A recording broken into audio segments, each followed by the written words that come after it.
This is the blackout scene from Like a Fly on a Wall by Simone Kelly, and I'm reading from the perspective of Jacques. Jacques, can you come here for a second? I want to show you something. My stomach churned.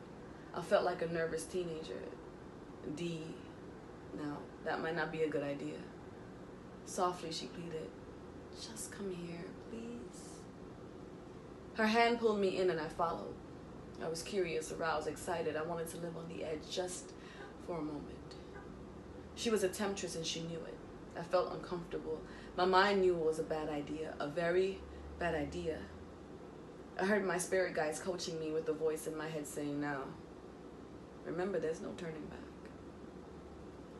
Jacques, I know you try to be professional, but can I just get a hug? A real long one. I need it. The room was dark. Where's the flashlight, Dee? On the sink. I know where it is. I don't want to waste the batteries. She giggled. My back was against the door and she was standing very close to me. Oh, is this what we're doing? Saving energy? You know, you are such a tease. I could barely see her face. The small window gave off a sliver of light from the moon. Such a tease you are. You know that? We know a hug is nothing, but when done in the dark, it can be dangerous and so much more. She leaned in and whispered, "You are so fucking sexy, Jacques. And you speaking in French doesn't help make it easier." She sighed and her pelvis pressed against my arousal. "Can you read my mind?" I put my hands on her waist, now moist from perspiration.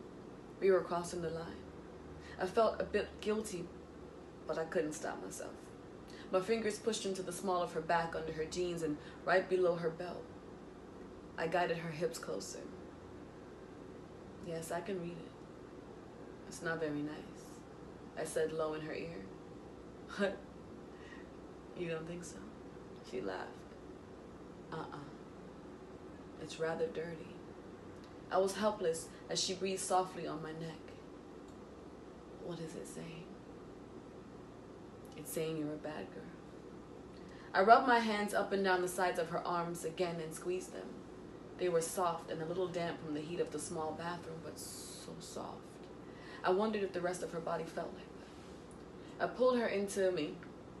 If that happened, would it lead to more? She leaned into the side of my neck and kissed it, and then tugged on my ear with her teeth and nibbled softly. Our energies were intertwined now. They were ready to kiss, touch, and undress. I kept my eyes closed and my face tilted up. I told myself, "Don't kiss her, don't do it, don't kiss. Then it will be officially cheating. Vicky isn't my wife." But the soft sounds of our breathing filled the room. Slow, intense, anticipating what was next. This was already crossing the line, but a kiss or a little more would be the start of something. No turning back. "You feeling guilty, Jacques?" She spoke right on my lips. "I can tell.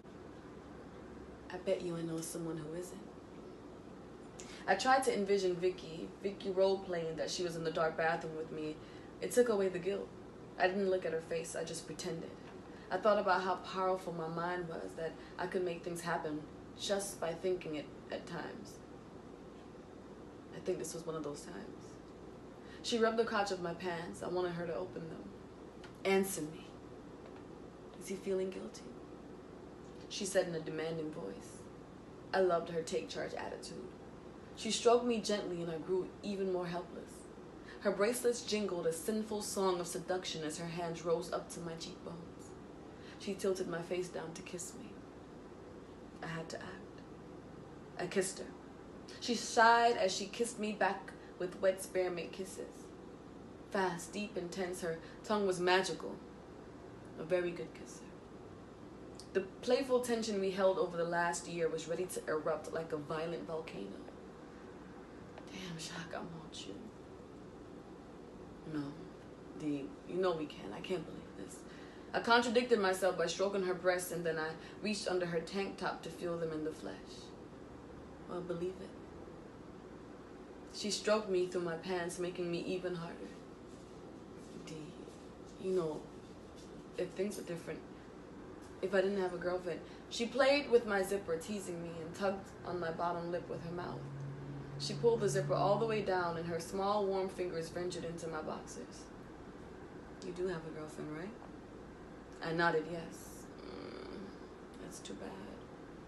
She wrapped her hand around my hardness and stroked it at length. You like this? She whispered.